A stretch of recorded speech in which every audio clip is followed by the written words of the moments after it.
한 절씩 교독하겠습니다. 좁은 문으로 들어가라. 멸망으로 인도하는 문은 크고 그 길이 넓어 그리로 들어가는 자가 많고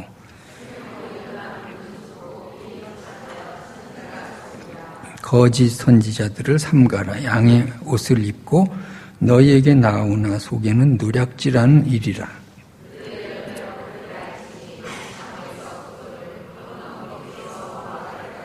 이와 같이 좋은 나무마다 아름다운 열매를 맺고 못된 나무가 나쁜 열매를 맺나니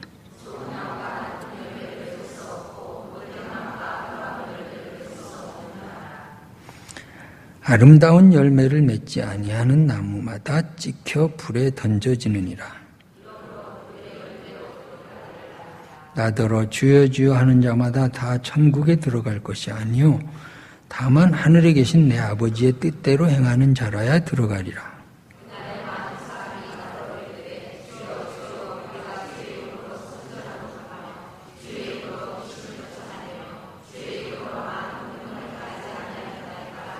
그때 내가 그들에게 밝히 말하되 내가 너희를 도무지 알지 못하니 불법을 행하는 자들아 내게서 떠나가라 하리라.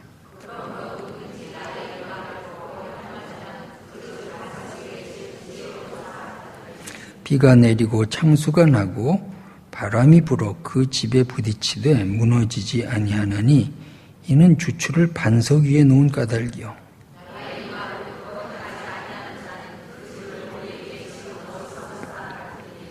비가 내리고 창수가 나고 바람이 불어 그 집에 부딪힘에 무너져 그 무너짐이 심하니라.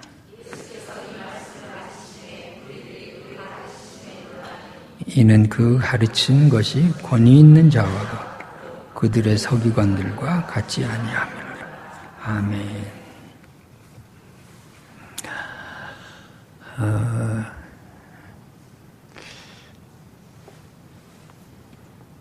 (100년) 전에 우리나라의 최초의 목사님이 길선주 목사님이란 분이 계세요. 그 길선주 목사님의 설교를 이렇게 보면은 얼마나 한국교회가 부패하고 한국교회가 잘못되고 그냥 이런 것들을 신랄하게 공격하는 그런 설교가 있어요. 1907년에 대부흥운동 때도 그런 말씀 하시고 저건 한국교회 회개하라 그런 얘기가 쭉 이렇게 있습니다. 또 이용도 목사님이란 분이 계세요. 감리교 목사님인데 한국교회를 얼마나 비판했나 몰라요. 그냥 한국교회에 무엇이 잘못되었는가를 막 속속들이 비판을 하고 회개하라는 거죠. 회개하라.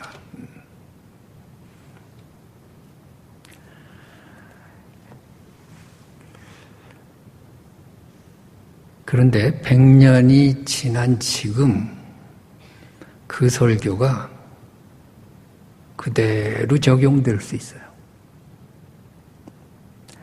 한국교회는 하나도 변하지 않고 계속해서 책망받을 짓만 하고 있는 거예요. 100년 전의 설교가 조금이라도 변화가 있어야 되지 않습니까? 변화의 물결이 있었는데 그 다음엔 또 도루묵이 돼요. 또 회개하라 그러면 그때 잠깐 하는 것 같더니 또 그렇게 해서 지금도 길선지 목사님의 설교나 이용도 목사님의 설교가 그대로 한국교회에 그냥 적용이 되는 거예요. 그게 사실은 사사기의 이 스토리나 마찬가지죠.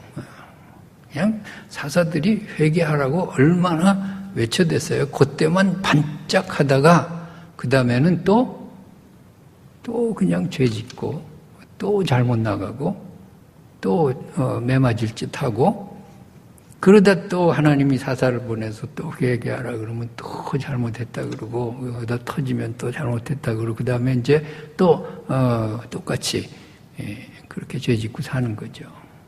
그래서 변화가 되질 못하고 그냥 그 잘못된 죄의 본성 그대로 흘러가는 거예요, 한국교회가.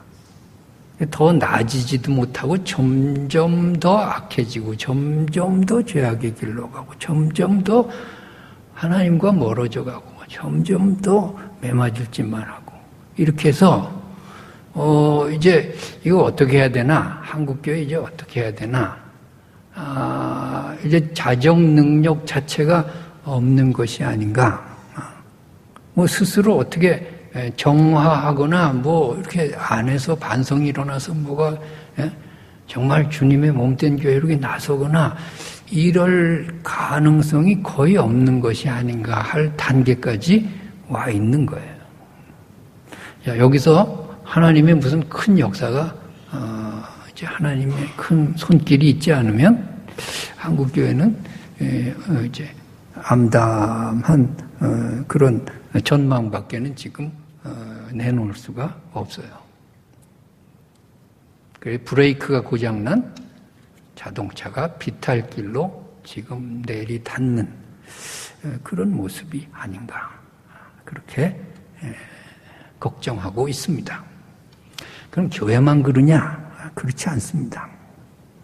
제가 알버트 슈바이처의 문화철학이라고 하는 책을 번역을 하다가 말았어요. 뭐 목회하면서는 뭐 할 수가 없어가지고 한 3분의 1 정도 했습니다, 번역을. 그런데 알버트 슈바이처는 100년 전 사람이에요. 그 유럽 사회의 죄악상과 잘못된 것과 잘못된 윤리와 신랄하게 공격하는데 지금 번역하면서 내가 판단하기에 지금 이 사회, 21세기 이 사회에 적용해도 하나도 틀리지 않아요. 똑같아요. 무슨 철학자가 나오고 뭐가 나오고 뭐 사상가가 나오고 정치가가 나오고 좀 잘해보자고 아무리 외쳤는데 100년 전에 알버트 슈바이처의 그 책망이 그대로 이 사람 사는 사회에 그대로 적용되고 있어요. 변하지 않고 점점 더 악한 길로 가고 있어요. 그런 사회와 그런 교회 안에서 우리가 살아야 하고 신앙생활을 해야 하는 거예요. 그래서 오늘 말씀이 더없이 소중하고 중요해요. 오늘은 이제 산상수훈의 결론 부분에 이르렀습니다. 집을 짓는 비유를 하시면서 예수님께서는 산상수훈을 마치고 계십니다. 산상수훈의 이제 마지막 부분에서 중요한 것은 24절에 그러므로라고 하는 접속어입니다. 그러므로라고 하는 접속어 그 위는 무엇을 받느냐 하면 22절, 23절을 받습니다. 그날에 많은 사람이 나더러 이르되 주여 주여 우리가 주의 이름으로 선지자 노릇하며 주의 이름으로 귀신을 쫓아내며 주의 이름으로 많은 권능을 행하지 아니하였나이까 하리니 그때에 내가 그들에게 밝히 말하되 내가 너희를 도무지 알지 못하니 불법을 행하는 자들아 내게서 떠나가라. 그러므로 그 다음에는 결론이 27절까지 이어지고 있어요. 그러므로 어떻게 하려는 거예요? 집 잘 지내는 거죠. 집 잘 지내는 거죠. 그래서 나중에 심판 때 견디는 집을 지내는 거죠. 그것이 산상수훈의 결론이에요. 자, 우리는 우리 스스로가 우물한 개구리예요. 무슨 잘못이 있는지도 모르고 뭐가 틀렸는지도 모르고 그냥 휩쓸려 가는 거예요. 소돔과 고모라라고 하는 성이 옛날에 있어요. 그 안에 사는 사람들이 똑같아요. 똑같아요. 근데 다 그러니까 죄가 죄인 줄 몰라요. 여러분, 눈 한쪽 있는 사람들만 사는 사회에서는요, 외눈박이가 병신이 아니에요. 다 그렇게 살면 거기에서 죄의식이 없어요. 그러니까 세상이 죄악이 관영하고, 교회마저도 예수님의 그 순수성을 잃어버린 채로 여기서 살면 다 그게 정상인 줄 알고 그냥 그대로 가는 거예요. 자, 그 소돔과 고모라에서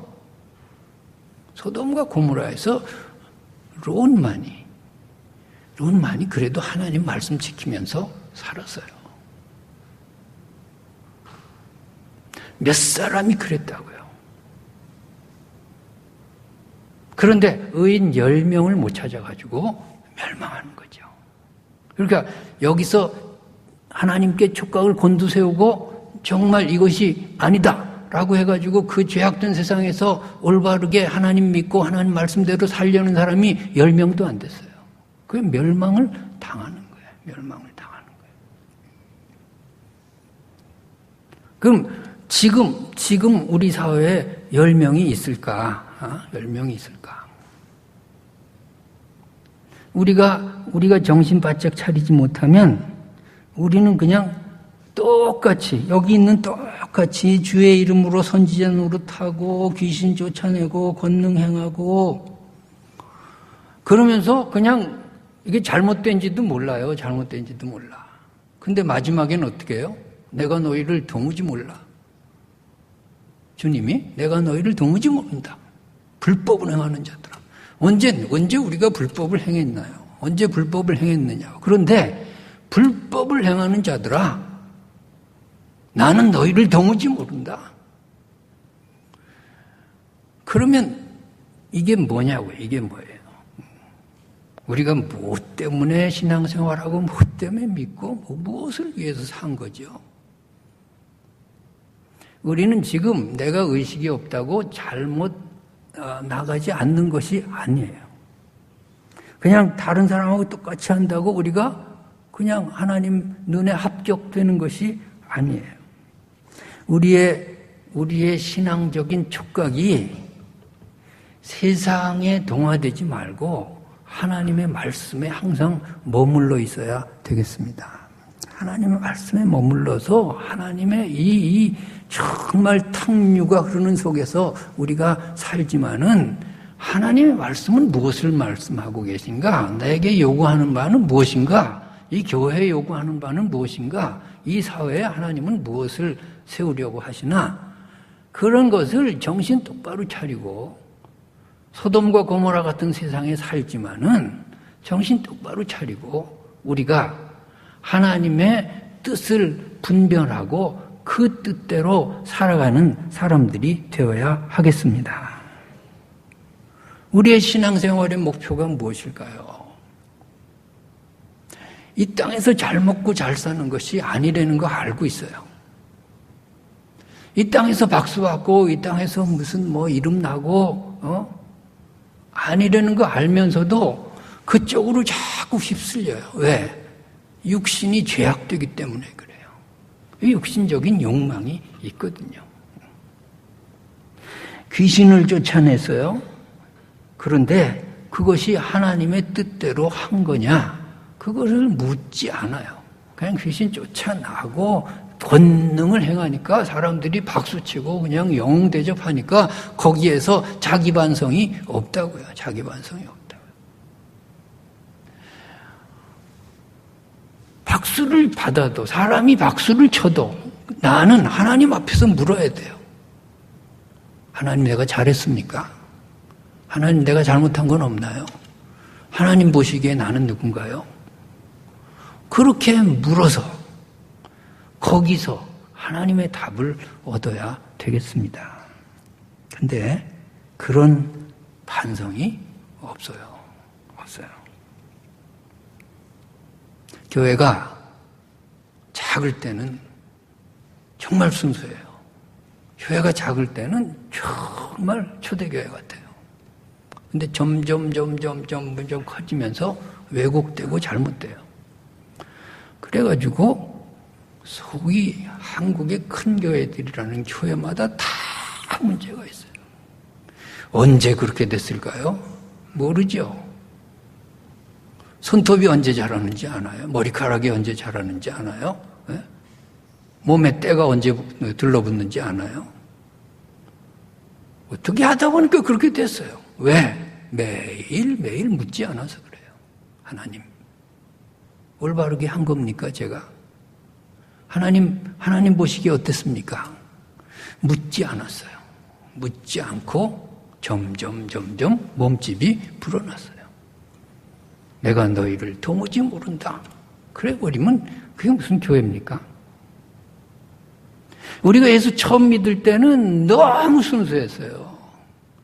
우리가 주님 처음 만났을 때는 눈물 콧물 흘렸어요. 그때 무슨 욕심이 있나요? 그런데 점점 신앙생활이 오래되면서 잘 믿는 것 같은데 하나님의 뜻하고는 멀어진다니까요. 그래가지고 뭐 되려고 그러고 감투 쓰려고 그러고 네 편 내 편 만들고 항정직 선거하다 떨어지면 그냥 신경질을 내고 시험 들고 그거 되기 위해서 그냥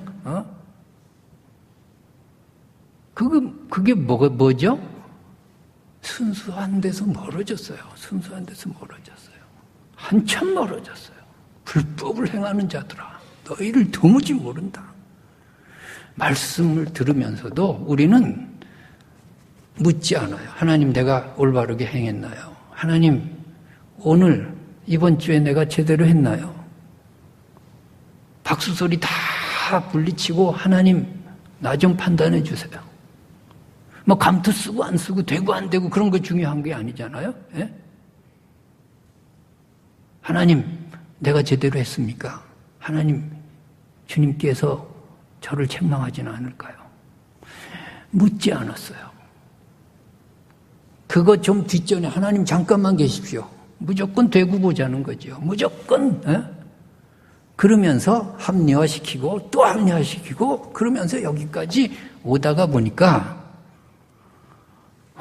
권능도 행하고 뭐도 행하고 다 했어요. 근데 불법을 행하는 자들아, 내가 너희를 도무지 모른다. 그렇게 되어가고 있는 것입니다. 그래서 우리가 신앙생활의 목표를 다시 잡아야 되겠어요. 여러분, 하나님께 인정받으시기 바랍니다. 하나님께 인정받아야 돼요.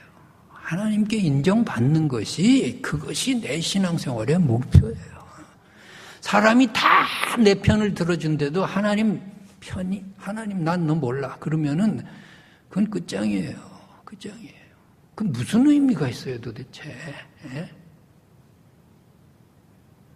하나님 앞에 내가 인정받아야죠. 하나님이 너 됐어. 너 정말 잘했다. 너 내 뜻대로 행한 거야. 내가 너 믿는다. 그러면 사람들이 다 나를 배척을 해도, 사람들이 다 나에 대해서 손가락질해도 상관없어요. 하나님만 인정하면 거기서 자신감이 생길 수 있어요. 자신감이 생길 수 있어요. 하나님 앞에 인정받는 그 길을 택하시기 바랍니다. 하나님 앞에 인정받는, 하나님 앞에 떳떳해야죠. 하나님 앞에 내가 누구냐라고 자꾸 물어야죠. 자꾸 물어야죠. 내 육신의 욕심도 제하고 욕망도 제하고 모든 거 다 끊어지더라도 하나님께 인정받는 그런 사람으로 살아가시기 바랍니다. 하나님께 인정받기 위해서 첫째로 우리가 해야 될 것은 하나님의 뜻대로 행하라 하는 말씀이 21절에 주어지고 있습니다. 나더러 주여 주여 하는 자마다 다 천국에 들어갈 것이 아니요 하늘에 계신 내 아버지 뜻대로 행하는 자라야 들어가리라. 그래서 아버지의 뜻이 무엇인가? 이것을 매일매일 물어야 됩니다. 아버지의 뜻이 뭡니까? 오늘 나를 향한 아버지의 뜻은 뭡니까? 아버지의 뜻대로 내가 행했나요? 자꾸 물으시기 바랍니다. 그러려면 기도 시간이 필수적이었겠죠. 기도가 뭐죠? 하나님과 대화 시간 아니에요. 하나님과 대화하는 시간이잖아요. 하나님 내가 제대로 했나요? 하나님의 뜻대로 제가 했나요? 그럼 물으세요. 기도하시기 바랍니다. 기도는 뭘 달라고 자꾸 이거 주세요 저거 주세요. 그게 기도가 아니에요. 그것도 물론 기도지만은 하나님과 대화하시기 바랍니다. 뭘 대화해요? 하나님의 뜻대로 내가 했나요? 하나님의 뜻인가요? 물으시기 바랍니다. 그래서 영적으로 촉각이 하나님께 있으면 하나님의 음성이 들려와요. 반드시 들려와요. 너 아니야. 너 잘못했어. 너 그러면 안 돼. 들려오는 거예요. 그 음성을 들으시기 바랍니다. 근데 그거 자꾸 무시하면 그 다음에 죄에 대해서 무뎌지고 막 가는 거죠. 막 가는 거예요. 그러다가 보면은 멀어지는 거죠. 불법을 행하는 자들아 이렇게 하나님이 나가는 거죠. 처음 신앙, 아주 순수했던 처음 신앙으로 돌아가서 하나님과 대화가 끊어지지 말아야 돼. 대화가 끊어지지 않는 그런 신앙생활 하시기 바랍니다. 아버지의 뜻입니까? 아버지의 뜻. 아버지의 뜻이 이게 보여요. 느껴져요. 정말 아버지의 뜻대로 살려 그러면 하나님이 아닌 것은 아니라고 가르쳐 줘요. 우리의 감각이 알아요. 우리의 양심이 알고요. 우리의 신앙 양심이 알아요. 아니라고 말할 거예요. 그때 하지 마시기 바랍니다. 근데 인간이 욕심에 끌려서 자꾸 무시해요. 하나님을 무시한다고요. 하나님을 무시하고 성령의 뜻을 자꾸 거스리는 거죠. 그렇게 해서 자기 합리화를 자꾸 시키면 나중에는요. 잘 믿는 것 같으나 하나님이 불법을 행하는 자들아. 그렇게 되는 거죠. 자, 사도행전 16장 6절에서 10절의 말씀을 같이 읽습니다. 성령이 아시아에서 말씀을 전하지 못하게 하시거늘 그들이 부르기아와 갈라디아 땅으로 다녀가 무시아 앞에 이르러 비두니아로 가고자 애쓰되 예수의 영이 허락하지 아니하시는지라. 무시아를 지나 드로아로 내려갔는데 밤에 환상이 바울에게 보이니 마게도냐 사람 하나가 서서 그에게 청하여 이르되 마게도냐로 건너와서 우리를 도우라 하거늘 바울이 그 환상을 보았을 때 우리가 곧 마게도냐로 떠나기를 힘쓰니 이는 하나님이 저 사람들에게 복음을 전하라 우리를 부르신 줄로 인정합니다. 자, 아시아로 가고자 했어요. 근데 성령께서 그리 가지 말고 저리 가라. 이거 어떻게 분별하죠? 기도하시기 바랍니다. 정말 욕심을 버리고 하나님 중심으로 기도하면 내가 하고자 하는 일과 하나님이 막으시는 일이 분명히 드러나요. 분명히 드러난다고요. 그때 안 하면 되는 거예요. 하나님이 원하시는 길로 나가면 되는 거예요. 근데 욕심이 이쪽에 있어요.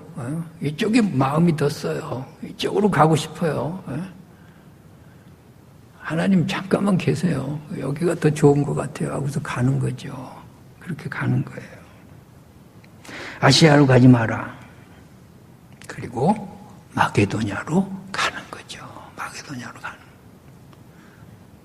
그래서 유럽 전도가 시작이 되는 거예요. 거기서 유럽 전도가 시작이 돼서 유럽에 기독교가 복음이 전파되고 온 유럽 서방 세계가 복음화되는 첫 출발을 사도 바울은 하고 있는 거예요.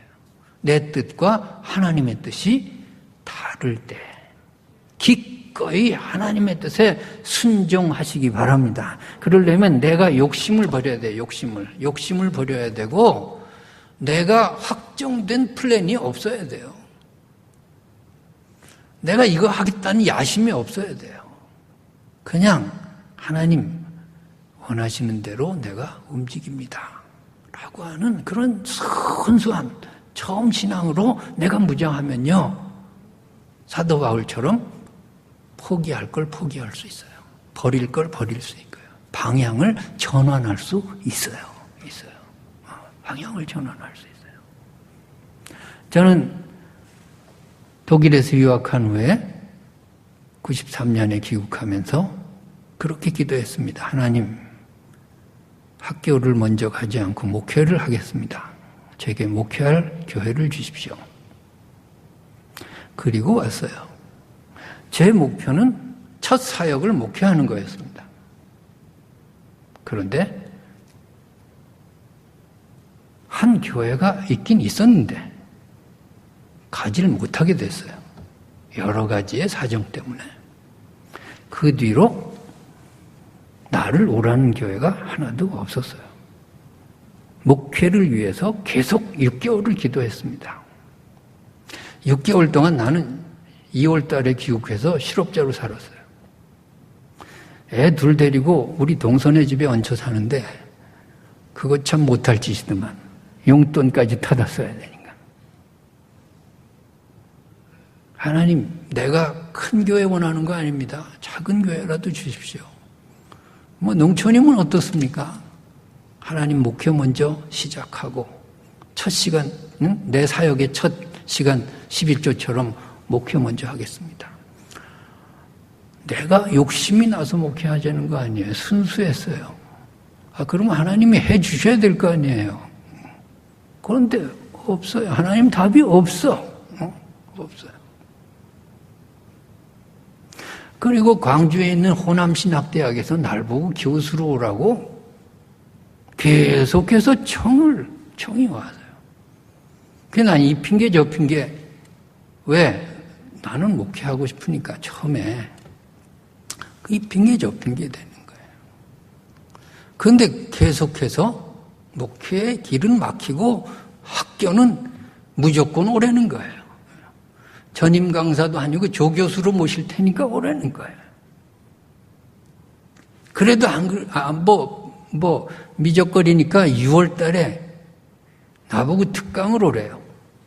특강이야 내가 못하겠냐. 그거 갔어요. 갔는데 총장님이 9월 달에 오십시오. 방도 다 마련해 놨습니다. 내가 너무 미안하잖아요. 그래서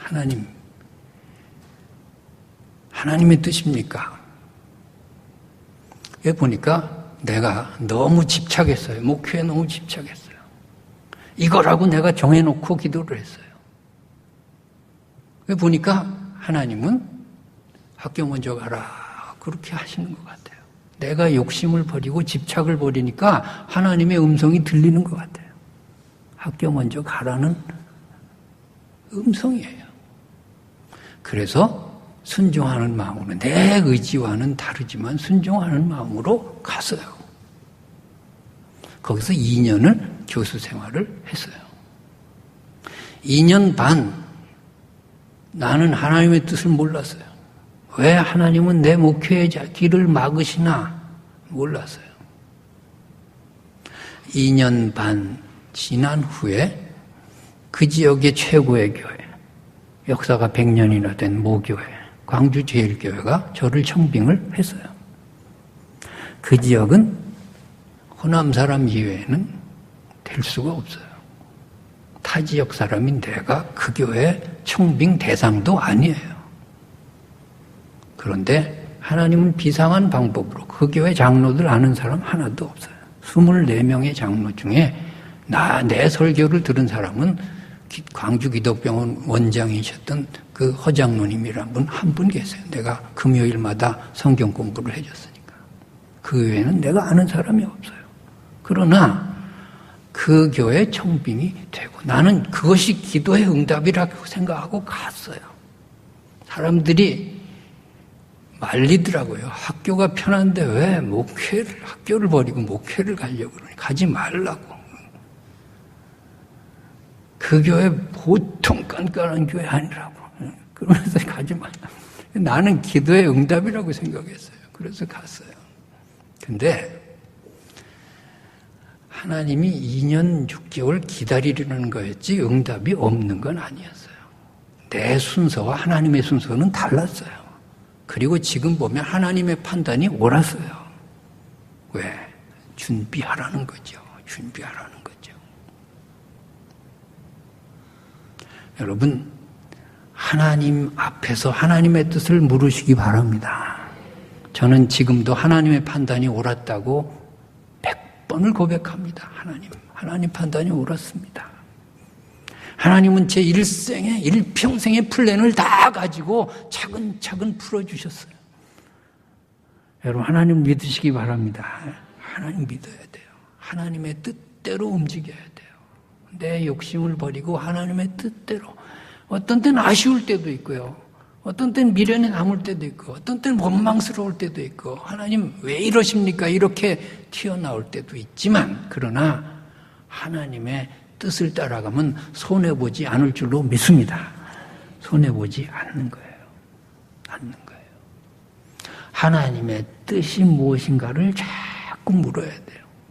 그러니까 매일매일 우리는 기도해야 되고, 말씀 속에서 하나님의 뜻을 찾아야 되고, 길을 가면서도 하나님이 나를 향한 오늘 무엇을 하라고 하시나요? 무엇인가요? 하나님의 뜻이 무엇인가요? 자꾸 물으면서 하나님의 뜻에 우리가 근접해서 살아가야 되겠습니다. 그러니까 무심코 살면 안 돼요. 무심코 있는 시간, 머리가 텅 빈 채, 그러면 여기 머리가 사탄 마귀가 다 지배해버리고요. 그 욕심대로 사는 거죠. 욕심대로 사는 거죠. 그럼 불법을 행하는 자들아 그렇게 되는 거죠. 주의 이름으로 선지자 노릇하고 귀신 쫓아내고 하나님의 뜻대로 했냐고요. 하나님의 뜻대로 했냐고요. 가시적인 뭐는 아무것도 중요한 것이 없어요. 자기 만족을 위해서 하는 경우도 있고요. 돈 때문에 하는 경우도 있고요. 명예 때문에 하는 경우도 있고요. 하나님의 뜻하고 아무 관련도 없는 인간적인 제스처들이 있을 수 있습니다. 두 번째로 하나님의 뜻대로 하나님께 인정받기 위해서는 하나님의 말씀을 들으라고 오늘 말씀하십니다. 24절에 그러므로 누구든지 나의 이 말을 듣고 행하는 자는 그 집을 반석 위에 지은 지혜로운 사람 같다. 듣고 행하는 거예요. 듣고 행하는 거예요.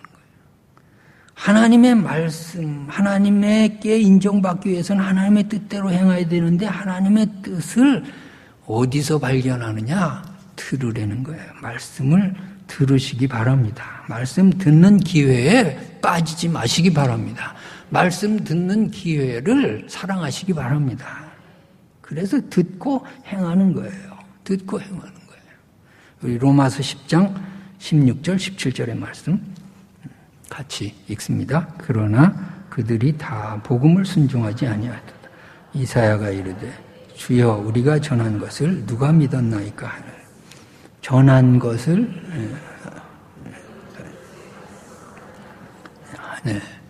믿음은 들음에서 난다. 여러분, 우리가 듣는 것이 얼마나 소중한지 몰라요. 그래서 자꾸 하나님의 말씀을 사랑해야 되겠습니다. 하나님의 뜻이 무엇입니까? 라고 묻는 건 기도죠. 하나님의 말씀을 듣는 것은요, 말씀이에요. 들려지는 설교의 말씀도 말씀이고 기록된 말씀을 눈으로 확인하는 것도 말씀이고요. 삼라만상을 통해서 보여주시는 하나님의 계시의 말씀도 말씀이고요. 우리가 듣는 훈련, 자꾸 들으려고 하는 말씀하시는 하나님을 자꾸 들으려고 하는 그런 습관 속에서 우리가 하나님께 인정받는 사람들이 되시기 바랍니다.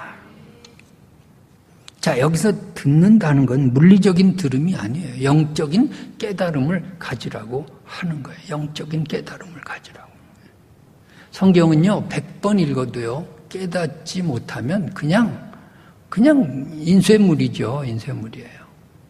여기서 하나님 말씀이 살아가지고서 나를 깨닫게 해야 돼. 깨닫게. 음악가들에게 악보가 뭘까요? 악보가 그 콩나물 때가리지 뭐예요. 그건 아무 의미가 없어요. 그거를 아주 생명력 있게 음악으로 만들어내는 것, 그것이 음악가들이 할 일이죠. 우리가 하나님의 말씀을 들으면서 말씀이 막 살아가지고 좌우의 날선 검같이 막 골수를 막 관절과 골수를 찔러 쪼개고 해부하고 우리 죄악을 들춰내고 이렇게 해가지고 우리가 하나님의 말씀을 듣는 그런 하나님의 사람들로 살아가시기 바랍니다. 계시록 2장 17절의 말씀 함께 읽겠습니다. 귀 있는 자는 성령이 교회들에게 하시는 말씀을 들을지어다. 이기는 그에게는 내가 감추었던 만나를 주고 또 흰 돌을 줄 터인데 그 돌 위에 새 이름을 기록한 것이 있나니 받는 자밖에는 그 이름을 알 사람이 없느니 귀 있는 자가 들으라. 귀 말이 뭘까요? 귀에 다 들려지는 것으로 그게 다 복음이 아니에요. 깨달으라 그 말이죠. 귀가 있어야 듣는데 다 귀는 있죠. 근데 들을 귀, 말씀을 들을 귀는 따로 있어요. 말씀을 들을 귀 있는 자가 들어라 하는 것입니다. 자, 그런데 말씀이 들려오는데도 깨닫지 못하는 사람들은 누군가? 첫째로 교만한 자들이 깨닫지 못해요. 교만하면 말씀이 깨달아지지 않는 거죠. 말씀 앞에 겸손하시기 바랍니다. 어떤 말씀이든지 나를 깨우칠 말씀은 있어요. 말씀 앞에 겸손해서 하나님 한 말씀이라도 제게 깨닫게 해 주십시오. 내가 신앙의 이력이 너무 잘 나가지고 그래서 말씀 앞에 교만할 수도 있고요. 성경 상식이 너무 많아가지고 말씀 앞에 교만할 수도 있어요. 말씀 앞에서는 어린아이가 되시기 바랍니다. 아기같이 어린이 나를 도와주소서. 아무것도 모르니 나를 이 찬송의 가사처럼 우리가 어린아이가 돼가지고 교만하지 말아야 하나님의 말씀이 순간순간 내게 깨달음으로 올 줄로 믿습니다. 두 번째로 누가 깨닫지 못하느냐 하면 율법주의자들이 깨닫지 못합니다. 고정관념이 있어요. 고정관념이 얼마나 딱딱한지 이것은 길가에 뿌려진 씨앗같이 들어가지를 못하는 거죠. 그 고정관념을 파고 말씀이 들어가지 못하는 거예요.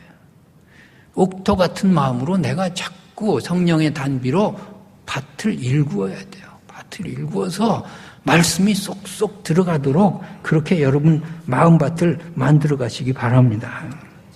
그래서 정말 옥토 같은 그런 사람들은요. 말씀이 꼭 나를 향해 하는 말씀 같아요. 그 반응이 그래요. 하는 말씀은 나를 향해서 하는 말씀 같아요. 그러면요. 그 사람에게 깨달음이 있는 거죠.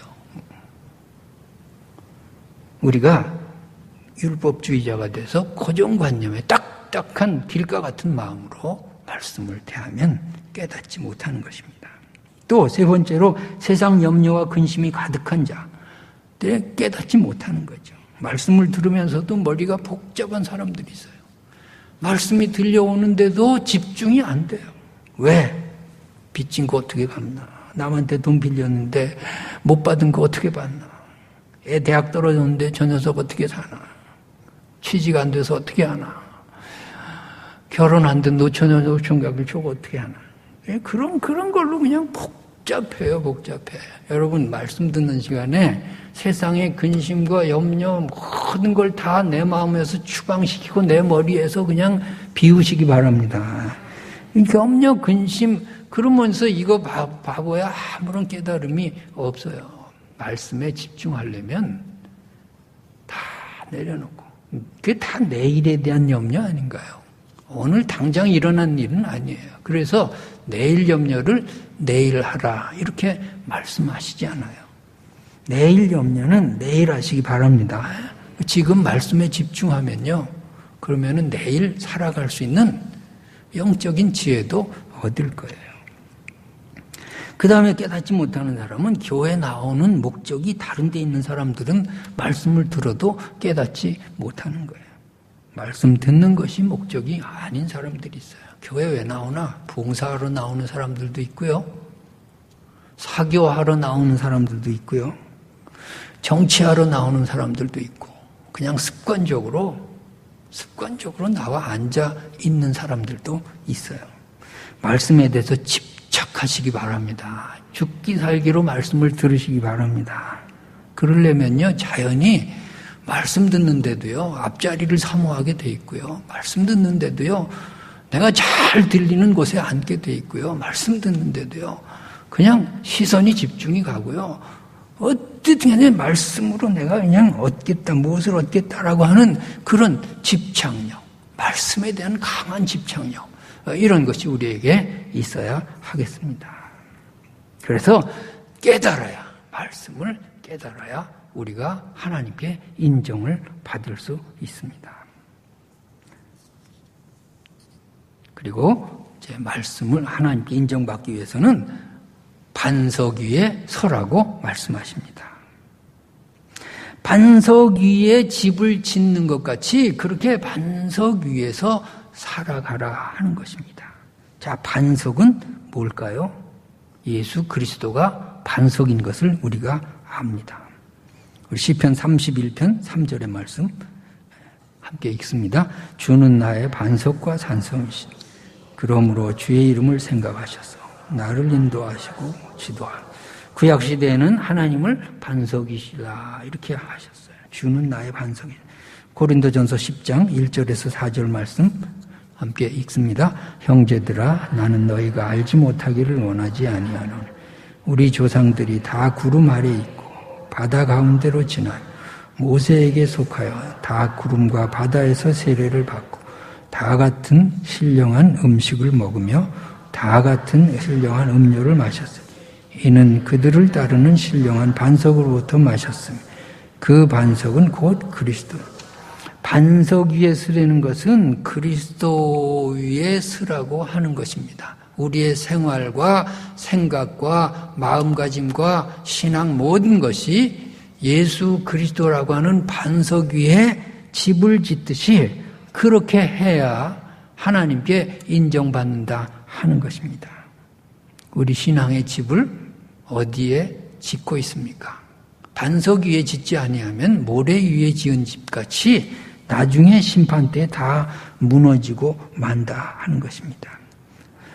우리는 삼풍백화점 붕괴 사건을 지금도 기억하고 있습니다. 아는 사람들도 희생당한 그런 사람들도 있습니다. 너무 화려했죠. 그 집이 어떻게 무너집니까? 근데 반석 위에 짓지를 못했어요. 결국은 무너지는 거예요. 아무리 화려해도 예수 그리스도를 기초로 하지 않는 그런 삶은 나중에 다 무너지는 것입니다. 모래 위에 짓지 마시기 바랍니다. 사막 한번 가보셨습니까? 모래사막은요, 바람이 한 번 불면 그 다음날 길을 못 찾아요. 지형 자체가 바뀌어요. 어제의 풍경하고 전혀 다르게 만들어버려요, 모래가. 모래는요, 믿을 게 못 돼요.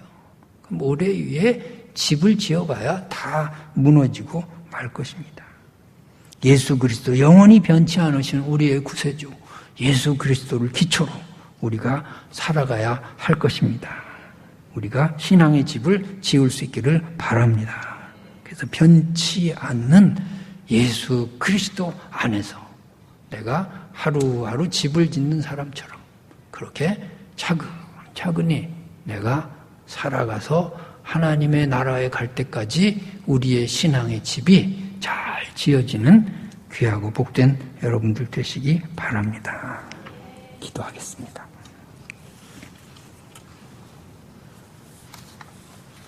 하나님,